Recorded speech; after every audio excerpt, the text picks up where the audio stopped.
Assalamualaikum warahmatullahi wabarakatuh. Alhamdulillahi rabbil alamin. Wassalatu wassalamu ala asyrafil anbiya'i wal mursalin wa ala alihi wa sahbihi ajma'in. Amma ba'd.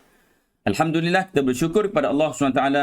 Kita panjatkan kesyukuran kita kerana kita masih lagi diberi peluang untuk kita belajar walaupun dalam suasana PKP, dalam suasana kita diancam dengan wabak. Tapi dapat juga kita belajar walaupun melalui cara di alam maya ini. Baiklah, hari ini pelajar-pelajar tingkatan 4 kita akan teruskan dengan tajuk akhlak. Pelajaran 23, tajuknya ialah khauf dan raja. Baik, kita lihat dulu objektif pembelajaran, memahami maksud dan contoh khauf dan raja. Apa maksud khauf dan apa makna raja? Dan kita belajar juga konsep khauf dan raja yang seimbang. Apa dia? Macam mana nak seimbangkan khauf dan raja ini? Dan seterusnya jawab soalan kebat serta jawab soalan di bahagian deskripsi. Maksud khauf, takut kepada kemurkaan dan azab Allah dengan menjauhi segala larangannya. Jadi, khauf maknanya takut. Makna asas bagi khauf ialah takut. Takut apa? Takut kepada kemurkaan dan azab Allah. Caranya, jauhi segala larangan Allah Subhanahu wa ta'ala. Okey, dalilnya ialah firman Allah Subhanahu wa ta'ala. A'udzubillahi minasyaitonir rajim. Innama dzalikumus syaitanu yukhawwifu awliya'ahu fala takhafuhum wa khafuni in kuntum mu'minin. Sekali lagi, qala Allah Ta'ala, إنما ذلكم الشيطان يخوف أولياءه فلا تخافوهم وخافون إن كنتم مؤمنين.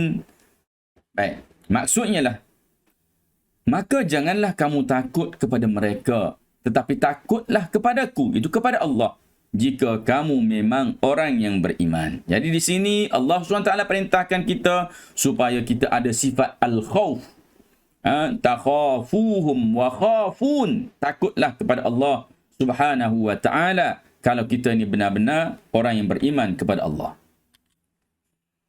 Cara mendapatkan khawf. Macam mana cara nak dapatkan takut ni? Bergaul dengan ulama dan para salihin. Bagaimana kita berada bersama-sama dengan para ulama dan para salihin, ini golongan yang takutkan Allah SWT. Kita dapat lihat bagaimana tindak tanduk mereka, cara mereka berkomunikasi, cara mereka melalui kehidupan sebagai seorang yang takut kepada Allah SWT. Yang kedua, sentiasa mengambil iktibar daripada kisah kaum terdahulu. Kita lihat, kita dengar cerita, kita kaji apa yang berlaku kepada orang yang terdahulu di kalangan umat-umat yang terdahulu. Kita lihat bagaimana kaum Nabi Lut, kita lihat bagaimana kaum Nabi Saleh, kita lihat bagaimana Fir'aun Allah hancurkan. Fir'aun itu Allah tenggelamkan di dalam laut. Ini memberikan pengajaran kepada kita, orang yang hebat-hebat pun kalau tidak takutkan Allah SWT, maka Allah akan hancurkan, Allah akan hapuskan mereka. Yang ketiga, sentiasa bertaubat. Maknanya kita lazimkan diri sentiasa bertaubat pada Allah SWT. Mudah-mudahan Allah campakkan dalam hati kita rasa takut kepada Allah SWT.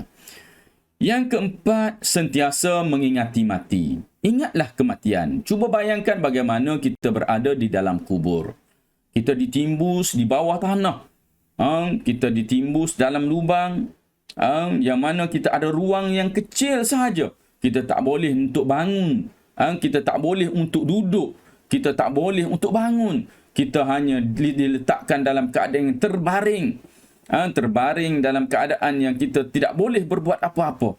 Kemungkinan pada kita bayangkan kalau kita diikat kaki dan tangan kita, kalaupun kita terasa gatal, kita tak boleh nak menggaru. Bagaimana keadaan kita ketika itu? Kalau sekiranya ketika itu dalam keadaan kita tak boleh bergerak, datangnya cebisan-cebisan azab-azab Allah Subhanahu Wa Taala, bagaimana keadaan kita ketika itu? Ingatlah saat-saat kita mati, saat-saat kalau nanti kita ditempatkan di alam kubur nanti, di dalam kubur nanti, bagaimana keadaan kita? Maka semua itu akan mengingatkan kita akan menjadikan kita takut kepada Allah Subhanahu Wa Taala, kerana kita ni tak dapat lari daripada mati. Setiap orang akan mati, tak kira tua atau mudanya orang tu, pasti satu hari nanti dia akan mati dan dia akan berhadapan dengan saat-saat getir. Kalau mereka tidak mempunyai amalan-amalan yang cukup, tidak mendapat redha Allah Subhanahu Wa Taala, maka pastinya orang itu akan berada dalam keadaan yang sengsara. Cuba bayangkan keadaan-keadaan tersebut,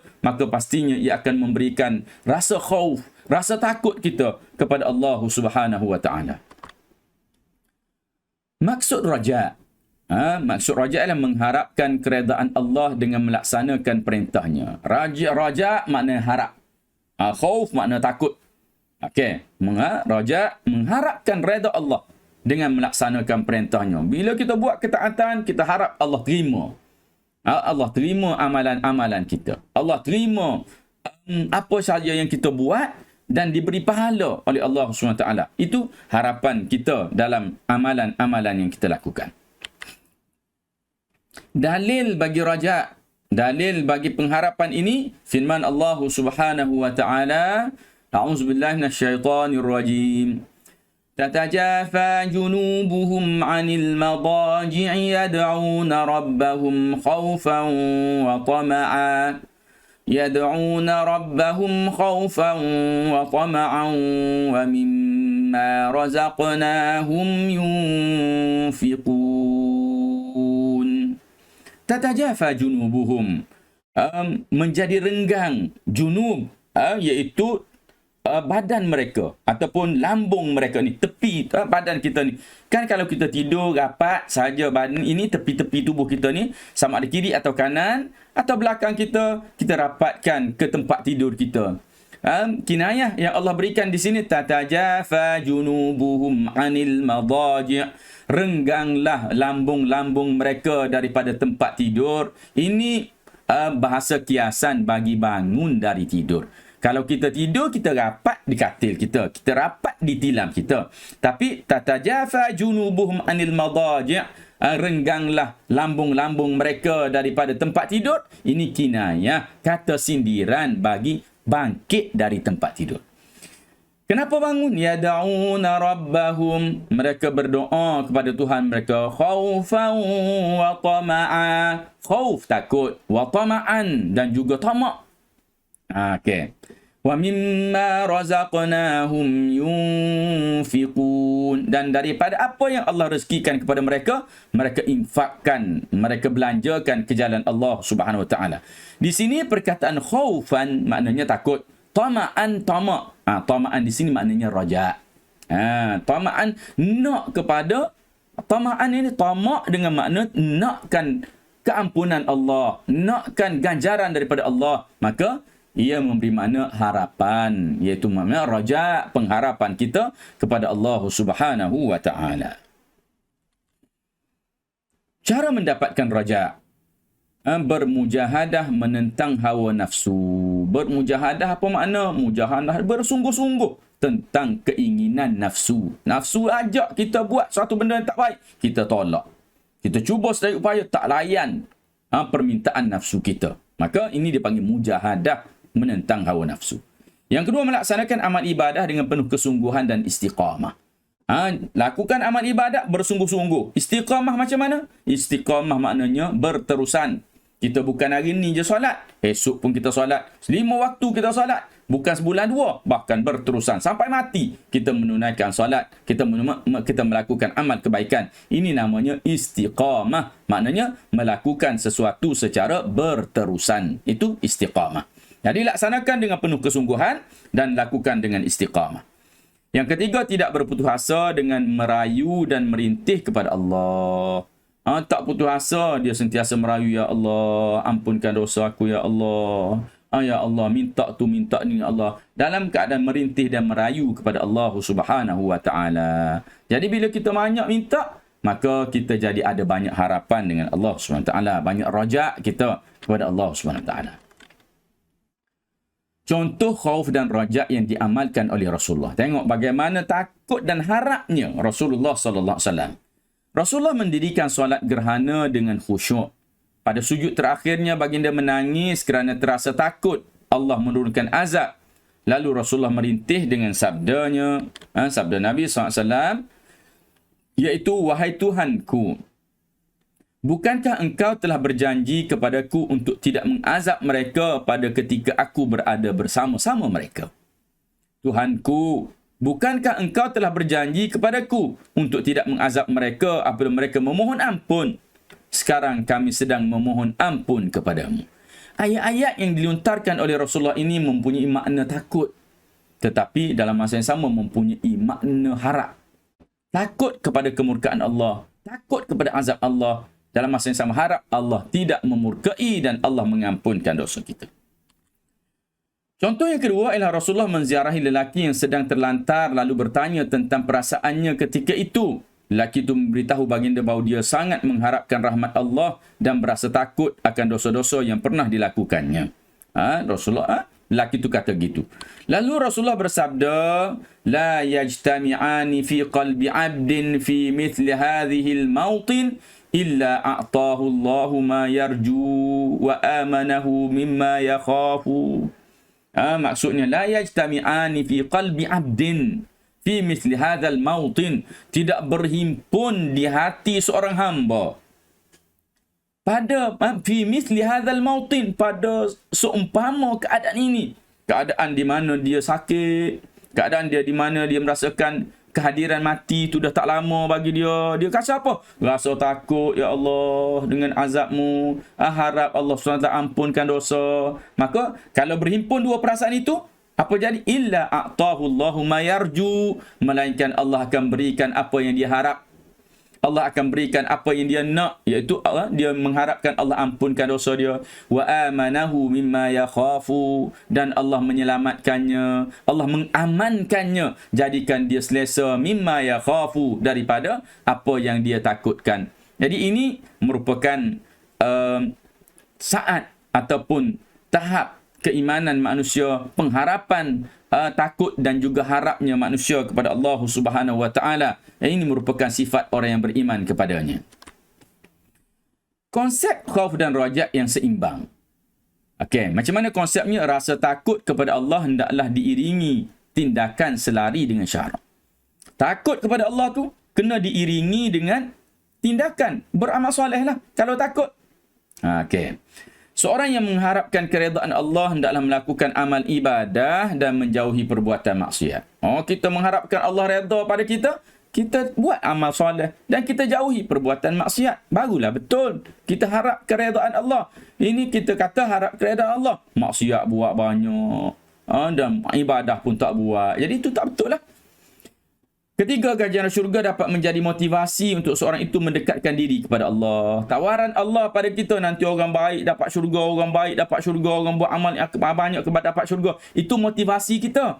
Motivasi untuk kita dapatkan syurga Allah Subhanahu wa taala, maka kita pun beribadat kepadanya. Jadi tawaran Allah, syurga Allah itu adalah untuk memotivasikan manusia agar mereka melakukan ketaatan. Neraka Allah menjadi satu motivasi juga pada dia untuk dia tu mengelak diri daripada melakukan perkara-perkara yang berdosa. Lagi konsep khauf dan raja yang seimbang. Perasaan khauf terhadap balasan neraka akan menjadi benteng kepada keinginan melakukan maksiat. Takutnya pada neraka menjadi benteng, dia tak sanggup untuk buat maksiat kerana bimbang dihumban Allah SWT dalam neraka. Seterusnya, perasaan raja akan mendorong seorang untuk berlumba-lumba melakukan ibadah tanpa putus asa terhadap rahmat Allah. Orang tu jadi berlumba-lumba nak buat ibadat, berlumba-lumba untuk bangun malam contohnya, untuk buat kebaikan-kebaikan, bersedekah dan sebagainya, tanpa putus asa, dengan sentiasa mengharapkan keredaan Allah. Terakhir, khauf dan raja hendaklah berpaksikan husnuzan kepada Allah. Macam mana? Bila mana kita berbuat amal kebajikan, maka kita berhusnuzan, kita bersangka baik, Allah terima amal kebajikan kita. Bila mana kita melakukan kejahatan dan kita memohon keampunan Allah, maka kita husnuzan, kita bersangka baik bahawa Allah SWT akan ampunkan dosa kita. Jadi ini dipanggil husnuzan kita. Kita mengharap dan kita takut tadi, kita harapkan Allah SWT akan bagi apa yang kita nak, dan Allah akan hindarkan kita daripada apa yang kita geruni, apa yang kita takuti itu. Hikmah, khauf dan raja. Antara hikmahnya adalah melahirkan insan yang sentiasa mengingati Allah dalam setiap keadaan kita. Kita ni bila mana takut dan rajak berhimpun dalam hati kita, akan lahirlah kita ni menjadi orang yang sentiasa ingat Allah dalam setiap keadaan. Melahirkan insan yang bersungguh-sungguh dalam setiap pekerjaan kerana yakin Allah melihat dan menilai setiap perbuatannya. Orang yang takut dan harap kepada Allah, kalau bekerja pun dia kerja elok-elok. Takut Allah tak nilai perbuatan yang dia buat tu. Okey, hikmah dia. Hikmah lagi, mendidik jiwa insan agar sentiasa menjauhi larangan Allah kerana takut akan kemurkaannya. Didik jiwa kita, jauhkan daripada lakukan apa yang Allah marah, takut Allah murka. Yang terakhir, melahirkan insan yang sentiasa bertawakal kepada Allah setelah berusaha bersungguh-sungguh. Kita ni bila mana dah berusaha, buat sungguh-sungguh, maka setelah itu kita hanya mampu bertawakal, berserah kepada Allah SWT setelah kita berusaha bersungguh-sungguh. Soalan kehebatnya, bagaimanakah sifat khauf dan raja melahirkan Muslim sejati? Huraikan. Okey. Seorang Muslim akan mengelak diri dari melakukan maksiat dan tidak berputus asa dengan rahmat Allah kerana imbangan takut dan harapnya kepada Allah. Jadi imbangan takut dan harapnya kepada Allah. Dia takut dan dia dalam masa dia mengharap. Kesannya akan lahirlah Muslim yang bertakwa. Jadi Muslim yang bertakwa, beramal soleh. Bertakwa ni makna dia beramal soleh, dia takut pada Allah SWT.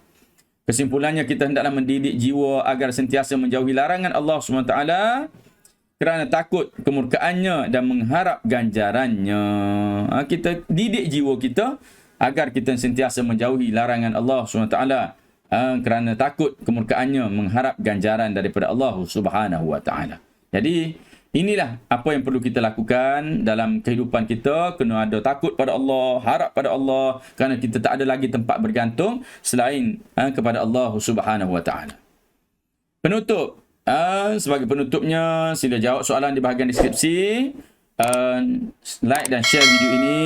Dan Ustaz sudahi dengan aku qali hadza wa astaghfirullahal azim li wa lakum. Assalamualaikum warahmatullahi wabarakatuh.